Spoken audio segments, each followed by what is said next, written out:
Welcome to the Rogue Startups Podcast, where two startup founders are sharing lessons learned and pitfalls to avoid in their online businesses. And now, here's Dave and Craig. All right, welcome back to another episode of Rogue Startups. This week, we're kind of shifting things up a little bit. Dave is away, so have on someone from the TinySeed cohort this year, Bryan Marble. Bryan is a friend and fellow Bootstrap founder. I guess we're not technically bootstrapped anymore, Bryan, but he's a multi-time founder and now runs ClientRock, which is in the legal tech space.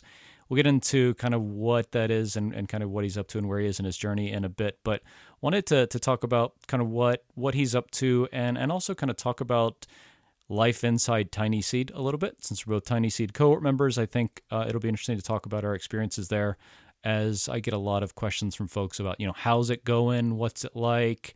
Do you take baths and all the money that you got like Scrooge McDuck? And the answer is no. But so I think that's what Bryan and I will talk about today. So Bryan, how's it going? Very good. Thanks for having me, Craig. Yeah, no, my pleasure. So yeah, as I kind of alluded to in the prelude there, you're the founder of ClientRock. You want to tell kind of everybody what ClientRock is all about? Sure. So for most bootstrapped folks who are used to doing automation to, set up their systems, what you and I might put together with, Typeform and Calendly and Zapier and all of these other tools that lead into a CRM, we do that as an automated platform for attorneys. So a prospective client comes to an attorney, they book a consultation, much like with Calendly. We send them an intake form, we do reminders about the consultation, and then they can sign fee agreements. So basically just automating that whole client onboarding process for attorneys. Why attorneys? I get that a lot. My wife is an attorney, so she started her own law firm years ago. And at the time I was building a CMS. And so I ended up building a CMS for lawyers called AmazeLaw, which I sold in 2017. And since then I've been focusing on ClientRock, which was kind of one of the needs that I saw my AmazeLaw customers having, which was, once we get these leads from our website, what do I do with them? How do I manage them through the process of onboarding? So that's kind of where ClientRock took on. So, Dave and I talk about the more aware guys a lot, right? So like countertop estimating software. And I like working with folks outside of the typical like online business, dev tools, marketing tech world that we all live in every day, because honestly, like they're I don't know, some more real businesses, but you guys are certainly serving real businesses as your customers. So I really like talking to folks that live further on that B2B end of the spectrum. I think that the challenge for a lot of us is we don't know other industries well enough to feel confident to get into that industry. Like, I couldn't get into legal tech because I'm not an attorney. I'm not married to an attorney, so I just don't have that much like domain expertise. But I think in a lot of ways, it's probably a real competitive advantage because the tech and the innovation in these spaces is certainly not as rampant and as fast as, in podcast hosting or in email marketing or whatever, right? Do you feel that a little bit? A little bit, but I push back on that. I think a lot of us assume that we have to be subject matter experts in order to go into a niche, and I don't think that's necessarily true. One benefit of being kind of on the bleeding edge, whether it's marketing or technology or processes, is that we are typically a decade ahead of all of these smaller niches. So while we might not be subject matter experts in the law, for example, we are subject matter experts in marketing automation or analytics, all of these things that we do on a daily basis, even if we're not subject matter experts within the bootstrapping space, compared to everyone in these smaller niches, we really are. And I don't think we realize that enough. And so if you can take the expertise that you have in technology and then apply it to a niche that is underserved in that way, I think there's a lot of opportunity there. And I don't think I think folks are a little too hesitant to go into a new niche. I mean, obviously, you have to go in and do your research and figure out, what problems need solving and how to translate from, the tech circles that we all run in into, words that that less technical niche can understand. But I think there's a lot of opportunity there because there are so many folks trying to serve these small niches without doing that translation, that I think, for bootstrappers going in and saying, I can make this process work for you in the words you understand is a pretty compelling value proposition. Mm, mm. Do you think you would have gone into legal tech if you weren't married to an attorney? Probably not, but that isn't necessarily because I think it's impossible or hard or necessarily harder to do. I think it's just that I wouldn't have recognized that opportunity. Mm, yep. I kind of fell into it, which is I think in hindsight good, but I think if I had to do it all over again, would I choose legal? I don't know, but I definitely don't think I would be quite as hesitant to go into a particular vertical. Cool. Cool. Um, and I know where things with ClientRock are because we're part of TinySeed, and you and I have been talking in kind of like one-on-one mastermind for a couple of years now. But do you want to give folks an idea of kind of like where you are in the journey with ClientRock? Sure. So we're very early stage. So um, I broke ground on this in 2017. So it's been almost 2 years now since I started on ClientRock, which is definitely not what I expected going into it. I saw all these tools. I'm like, oh, Typeform isn't a very complicated tool. Calendly isn't a very complicated tool. But I think what I realized after the fact is that I'm actually building 5 SaaS tools in one. And so it's really just about now that we're getting into the point where we're really solving the needs for the attorneys. And so now it's a matter of kind of customer acquisition, all the things that we tell people to do while they're building. I won't be I won't say that I did that enough going through that whole process, but as a solo founder, there's only so much time in the day. And sometimes, the marketing takes the backseat to the product. You can't market a product you don't have. So it's kind of the chicken or egg problem. Yeah, it's interesting. I think we definitely see in the TinySeed group people. I think people in the kind of bootstrapper space are very product focused, and I think rightfully so. Like everyone says, oh, you should start marketing on day one and stuff, but I think I think in a way like you run into a wall with that, right? If you were to say like I'm going to start publishing content on client intakes and law firm optimizations and efficiencies and stuff like that, like at a point you would like run out of authority if there is nothing else behind that, I think. So I think that especially these days, the product needs to speak for itself, and the product should be like your best marketing tool. So in a way, I think that folks who say you should start marketing on day one, um, who are product people, are kind of being too hard on themselves a little bit, because I think that putting the time in on a really, really, really fantastic product is a really great marketing channel. And I think like if we look at the market, like Zoom is the perfect example of that, right? You hear Zoom has like had for a very long time very, very little marketing budget, but everything went into the product. And I think Superhuman is a similar thing now. Like Superhuman and Zoom are like really, really, really like product first businesses and have been really successful. So I wouldn't beat yourself up too much about like not marketing before you had a product. So I think it's tough to do a lot of and be successful like right out of the gate with it. Yeah, and I also think while marketing for the sake of like creating a sustainable marketing channel before you have a product, I do think that's probably too much to ask before you have a product. But in terms of getting out into your niche, for example, and having a steady stream of customers that can provide feedback, I do think that's really important. And I think Mm, one thing we shouldn't lose as part of that conversation is that when you're going into a new niche, you're developing a product, you might have a vision for what this should be like, but all along as you're developing it, you should be kind of checking in with those potential customers saying, is this right? Is this the way you would do it? Do you understand this? And I think when we say, you should be marketing from day one, I think the marketing at the beginning is, well, yes, ideally you would have a marketing channel set up.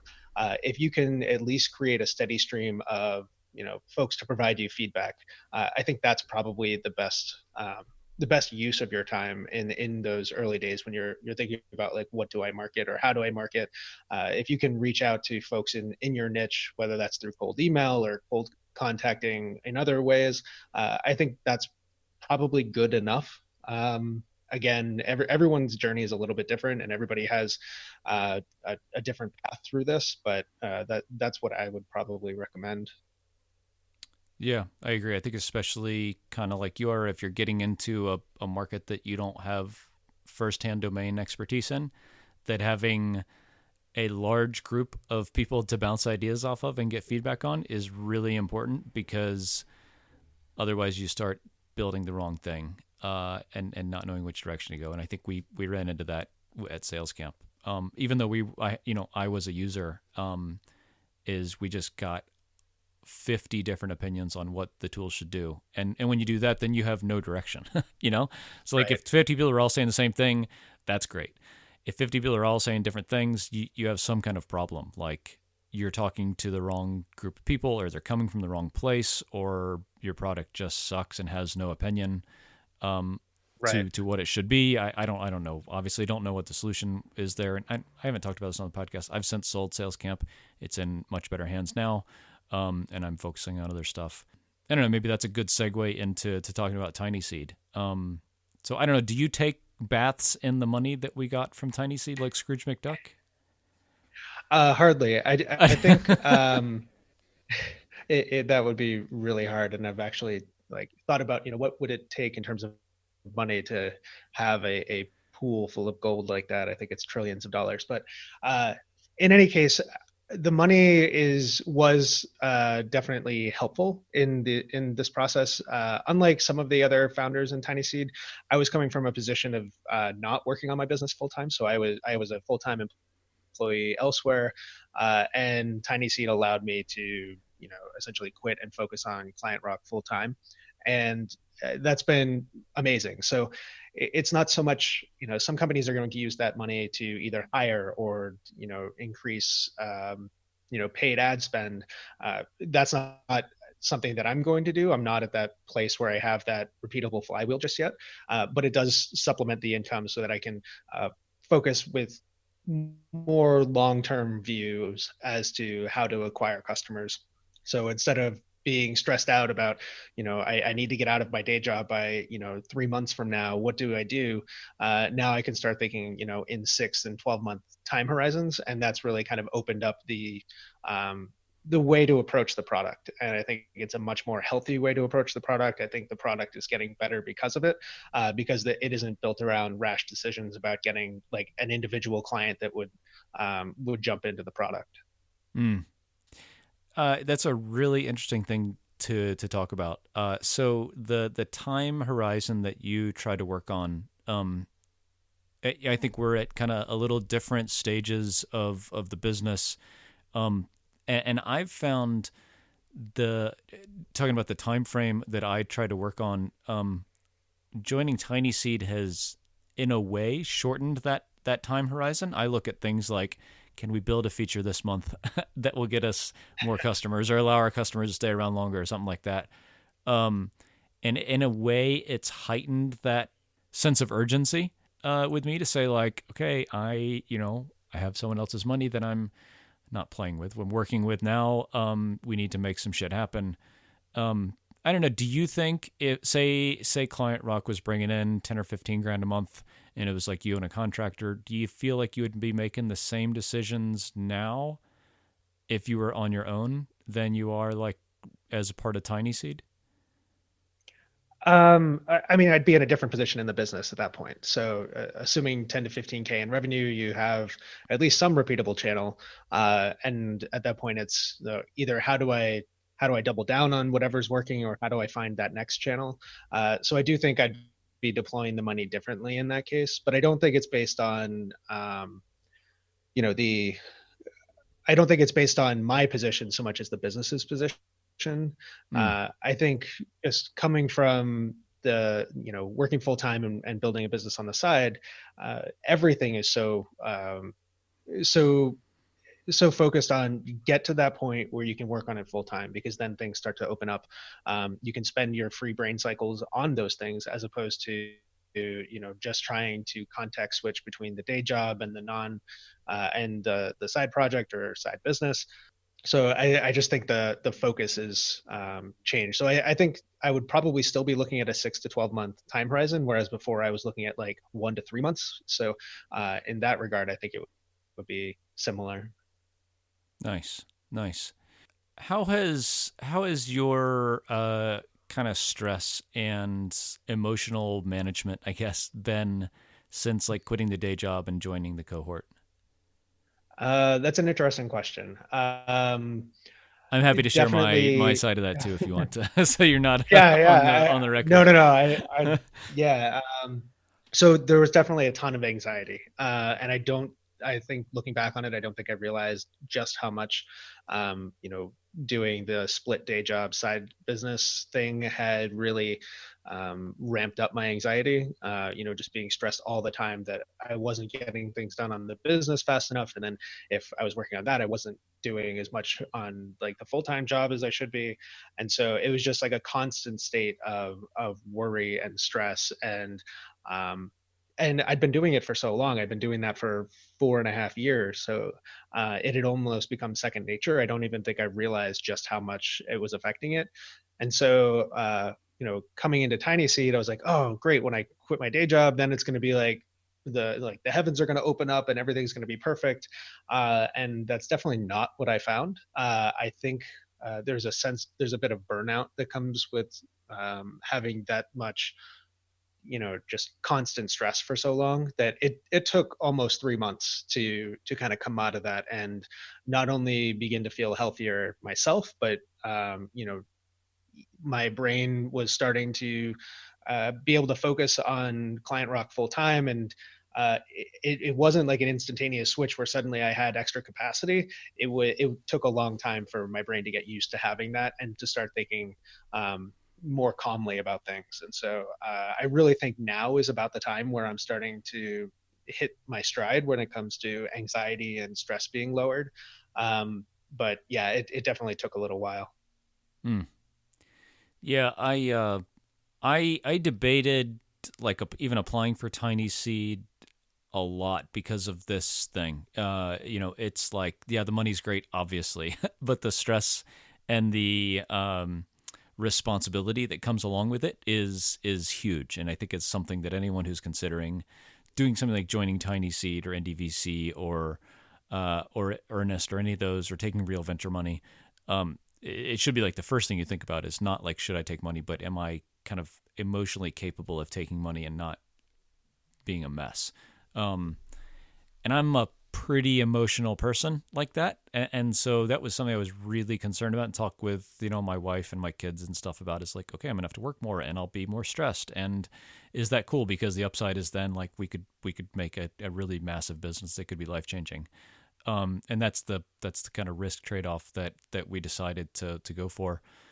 And, the emotional stuff for me has been interesting. I've learned to deal with it a lot more because I guess there's been more of it. I've been more stressed. And like everyone in the TinySeed like group is great. Like Rob and Einar and everyone is really great. And they're not putting any stress on us. That's not like totally reasonable. So I don't want to say that at all, but I put a lot of stress on myself. And I think that's where a lot of it is coming from. It's like, I want to perform and show that like, them entrusting me with, this opportunity was worth it and a good decision for them. Yeah, I've started doing things like exercising more, putting more priority on sleeping, 7+ hours a night, trying to take dedicated time where I'm not working, I don't have the phone, I don't have my computer, I'm not thinking about work, getting outside, things like that. And that's been really helpful. That's probably been the most helpful thing, is like having really dedicated working and not working time. Because otherwise, yeah, there's been quite a bit more stress. Again, I put it on myself, but those are things that have really helped me to deal with it, which has been nice to like realize and be able to address that stuff. Because one of the things I'm kind of coming to realize is like this is a really long-term journey, right? Like TinySeed is only for a year, but I am going to be an entrepreneur forever. And so if I don't learn to deal with my stress and learning to live with this kind of lifestyle choice I've made of being an entrepreneur and hopefully being like a high growth entrepreneur in tech, that I have to learn to be cool with it and make it fit with my life, or the whole thing will be just a disaster. So Yeah, I definitely agree. I think so coming from again that like chronic stress situation where I was working, essentially two jobs constantly, the anxiety was to the and the general stress levels were so high that it wasn't enough for me to deal with on my own. So I would recommend anyone that's kind of going through that, seek out a therapist that can talk you through these things, give you some strategies for identifying the stress that you're feeling and how to combat it. That's been super helpful. And while I was probably overloaded previously, all those things that I've learned now that I'm focusing full time have really been helpful in making that transition. It's not something I I would highly recommend not suffering alone, because I think that can be typical of bootstrappers, particularly solo founders, is that we just kind of we try to shoulder it all. And I think bring in a professional to help you, bring in family, friends, whatever you can do to make sure that you're not going through this alone, because it's hard enough as it is if you can't control the stress and the anxiety. Yeah, it's kind of a badge of honor a lot of us wear, and it's silly, right? Like you don't have to do this alone. You will be much better off in every way. You'll be more successful. You'll be less stressed. You'll be more healthy if you get help and frame this all the right way, right? Right, exactly. Like there's no trophy you're going to get because you did it alone and didn't get any help from anybody. You're, at least for me, I was choosing to do it because I wanted more freedom in my life, more the freedom to choose what I wanted to work on, where I wanted to work on it, the ability to like go to my son's school and have lunch with the kids and stuff. And none of that matters if you're just a raging stress ball all the time. So, take the time to take care of yourself. And especially as you get older, I'm getting older. It's not quite as easy to survive on 6 hours of sleep, wake up and do it again the next day. So yeah.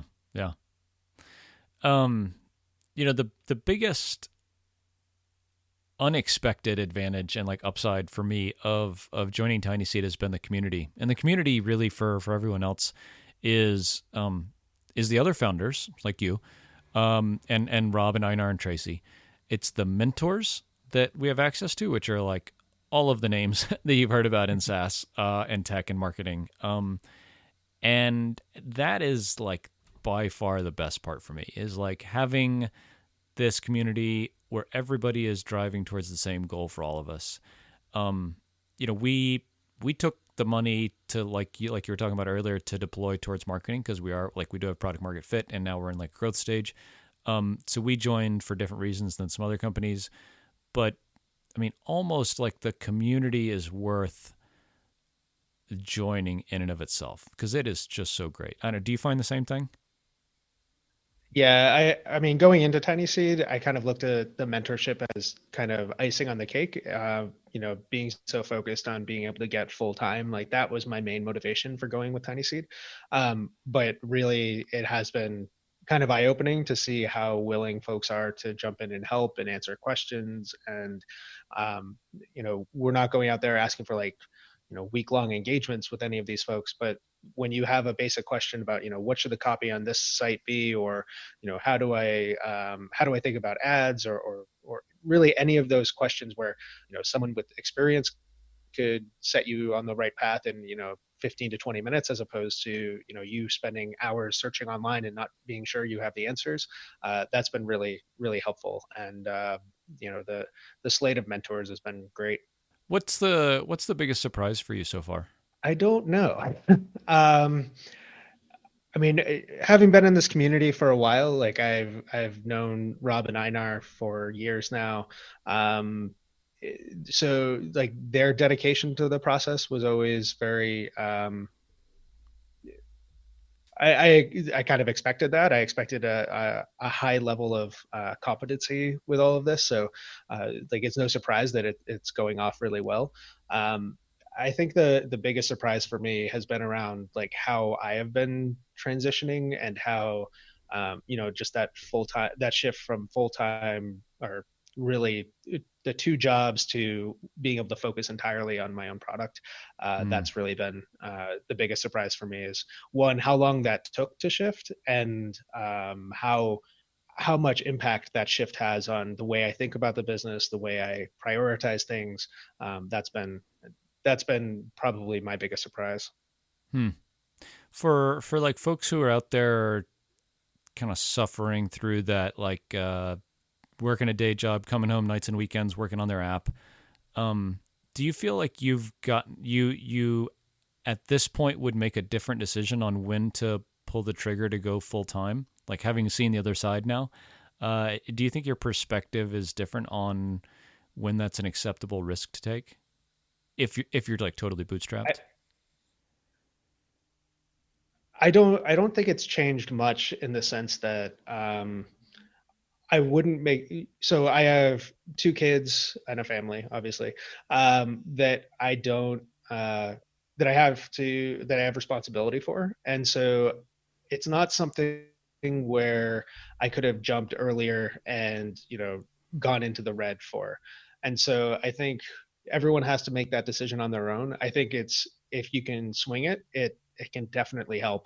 But also that's not everybody's situation. And I think that's where folks like TinySeed, Earnest, and DVC, they're all options for folks that, you can't afford to take no paycheck essentially for a year on end while you build out the application. That's definitely a viable model, I think, for folks. And I wouldn't have changed when I jumped, because I'm not in a position where I would necessarily jump unless I had a trajectory and was close to covering that, those basic expenses anyways. So in that way, it doesn't change anything. But I would say if you're in it, just keep going. It's definitely not easy. If I did it for 4 years, and I would say probably at that point it's probably time to think about what's next. But I wouldn't begrudge anybody for going out and trying to do the full-time job while also building your thing on the side. And I did it as a remote employee, so I found that to be really helpful, because then I don't have to worry about a commute and then working late into the evening. You can kind of work on both things at once. So that's the approach I'd usually recommend. So now that you've like dipped your toe in the dark side of the world by taking outside investment, how do you feel about at the end of the TinySeed cohort year next summer, looking at taking venture capital money, assuming you have product market fit? I'll say that I don't have any plans to do that now. I've always found kind of the dogma around whether you take money or not as kind of an uninteresting discussion, just because money is a tool just like any other. If you can get it on decent terms and you can deploy it in a way that will help your business, then great. Like it's as long as you're going into it with the right mindset, and you know what you're giving up to get that money as well. I think it's totally fine if that's the way you want to grow and you want to jump into the VC world, and you are comfortable being willing to jump into a situation where you're pretty much going to have to 10x the business in the next 18 months. Like that's fine, go for it. That said, I don't feel any pressure to do that. I think while there might be an opportunity in the legal space, I don't see it as being necessary to kind of own the market that I'm in. And so I don't know. I don't think there's any one right or wrong way to do it, as long as you're aware of what's going on both sides of the equation, what it means for like the expectations around your business. If I didn't come into TinySeed knowing that Rob and Einar weren't going to turn around and say, okay, you need to get this to the point where you're doing a seed round or a Series A at the end of this, I probably wouldn't have taken it. But I know that that's not where it's headed. Yeah. That said, they've also, they've given us targets that they'd like to see us hit, not in a hit this or you're out kind of way, but in a, we want you to think bigger. We have, we wouldn't have invested if we didn't think you could get to this amount. So just as you're considering, what paths you want to take, look at this as your target and not, just getting, your 5% month over month growth. If there's something you can do to make that bigger and kind of open your mind to, larger, better outcomes for yourself, then that's great. And I think that's been helpful too. Coming from like the day job, I'm so focused on getting to that, all right, default alive point, that it's hard to think about, okay, beyond default alive, what's that next step, and how quickly can you get there? And I think they have done a good job of helping us refocus and making sure that, we're keeping in mind like what's next after this. There was some nervous feet shuffling at the meeting when they laid out those expectations, though, or I should say goals, because I think you're absolutely right. They did it in a very positive, constructive way to say, yeah, it's not this, do this or get out kind of thing, but we think you all can do this, and in a way to shift our mindsets of, not just to grow 5%, but to grow to this amount. And to do that, you probably need to think about your plans for the next 10 or 12 months differently than you might have. I think it was a really cool way to frame like their expectations, but in a way that was super helpful. Like their expectations were this, and they wanted us to know that so that we can go work on our business with an aim towards that goal. So I found that really, really helpful. They were pretty much in line with what my personal goals are, which was nice. But I think to some people, it was like, holy shit, like I don't know if we can do that. But then as we started talking about it, they said, oh yeah, we can do it if we do this and that, and then take this approach and, aim towards this monthly growth rate. We can do this, and it's not that daunting. So I think sometimes it takes some kind of external stimulus like that to say, yeah, you can totally do this, and you can do it by A, B, C, and D, because sometimes I think I don't think any of us are complacent, but sometimes we get kind of stuck in like a realm of what we think is possible. And for someone to challenge that a little bit in a like constructive, non-threatening way is like super helpful. I thought that was one of the best parts of our first retreat. Yeah, I think especially being early stage, we talk about the long, slow SaaS ramp of death. Like we're in that ramp, and so our expectations aren't necessarily are to kind of climb that ramp and not necessarily change the angle of the ramp. And I think that's kind of what they were kind of hinting at, is that just because growth has been at a certain rate so far doesn't mean that it can't change, that you don't have the resources to change it. So don't assume what has happened for the last 12 or 24 months for your business is going to be the same as it is for the next 12 to 24 months. Think about what you would do if you had to hit that new milestone that may have been way beyond what you thought was possible, because you're basing your kind of pattern matching on the last 12 months, which as an early stage company are never going to be as as instructive. And I think we have the bias towards matching what we've done before. And I think they were able to come in and say, okay, what you have done before is great. We think you can do better. And we will help you get there. One of the things that I find most interesting about being in the cohort is there's 9 different companies, and they are all very, very, very different. And all of the people are very, very different, I find, with their backgrounds and their expertise and focus, and kind of skill sets.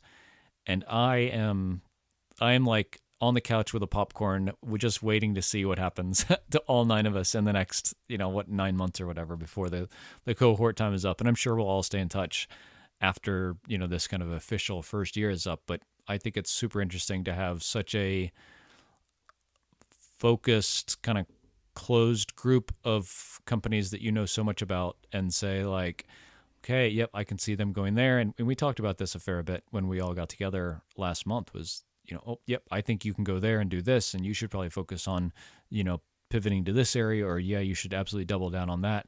And then like what that does for the business and starting to get some of that, like, wow, this is really working. And we're going by this channel and stuff like that is super cool to see. And like the long term of that, I think is like, these people sell or they merge with another company or they go raise an institutional round. As the months and years pass, I think that'll be super cool. We have a very small entrepreneurial community here in New Hampshire. And so oftentimes I find when I'm talking to folks that are starting up a business and they're new to it, they don't know what they don't know. And not that I know a ton more than them, but I'm a little further down the road than some folks. And I find, listening to them pitch businesses and oftentimes what comes to my head is like, okay, these are the things you're going to have to worry about and the problems you're going to have to solve if this is going to be successful. And so it tends to be a relatively not negative, but like here are some things to put on your plate to worry about to get to the next step. Whereas I found with this group, it was just like every single time someone opened their mouth, I'm like, oh, that's a huge opportunity. Oh, that's a huge opportunity too.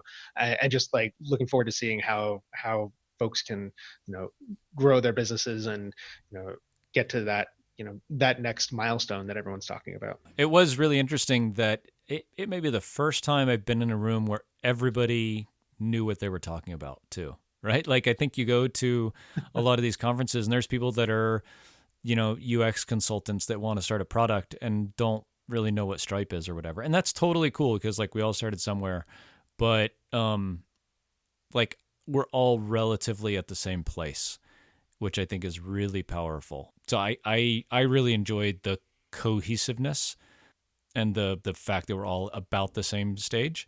And I think as they can do more of that, I think that'll be an even better experience.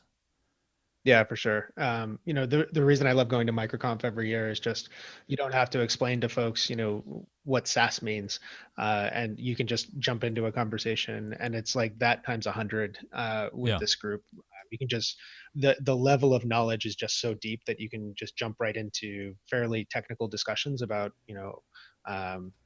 how to run a SaaS product without having to have all that preamble of, okay, what are you doing and what's your model? And we're able to have really high bandwidth conversations about, some of the deeper problems that we're having that go beyond just, oh, how do I find more customers? It's like, how do I find more customers within this niche at this stage in the buying journey? And it's just a much better conversation than I get around here for certain. Yeah, no, I can relate. I mean, I don't know anyone here in Annecy that does what I do. I have, whatever, dozens of friends here in Europe. And I guess that's a good kind of segue into, we will be getting together soon. You and I and the rest of the group will be getting together in Dubrovnik, Croatia, just ahead of MicroConf Europe, which is super awesome. I'm looking forward to getting together again. And not having to go all the way across the ocean and everyone getting to suffer the red-eye flight to come over here. But that's in like 6 weeks or 7 weeks. So I'm super excited about that. Yeah, I'm really excited. I've been wanting to go to MicroConf Europe for years. I missed Lisbon. I missed Barcelona, and now I'm gonna get to go to Croatia. So that should be a lot of fun. Were you a Game of Thrones fan? I am a big Game of Thrones fan, yes. So okay. I'll be dragging my wife along to some of those tours for sure. Yeah, I can't wait. I'm geeking out on it already. I have like they sell these shirts here, like which house are you in? So I'll have to like get my shirt and everything before we go. Oh, nice. Which house would you choose? I would probably be a Stark. Yeah, I think that's probably the general consensus. They're the Gryffindors, right? Like they're what everybody wants to be. Yeah, exactly. Yeah, you could just like the free folk. Cool, man. So yeah, for folks who want to kind of check out more and stay in touch with you, what's the best place to do that? Definitely Twitter, Lost Marbles on Twitter. And if you want to check out the site, it's ClientRock.com. And yeah, it's been a lot of fun. Awesome, man. Thanks. And we'll have links to Bryan's Twitter and the and to ClientRock in the show notes for this episode. If you have any questions for Bryan or for Dave and I, shoot us a message, podcast@roguestartups.com. And as always, if you're enjoying the show, we would appreciate you sharing it with someone who you think would enjoy it as well. Until next week. Thanks for listening to another episode of Rogue Startups. If you haven't already, head over to iTunes and leave a rating and review for the show. For show notes from each episode and a few extra resources to help you along your journey, head over to roguestartups.com to learn more.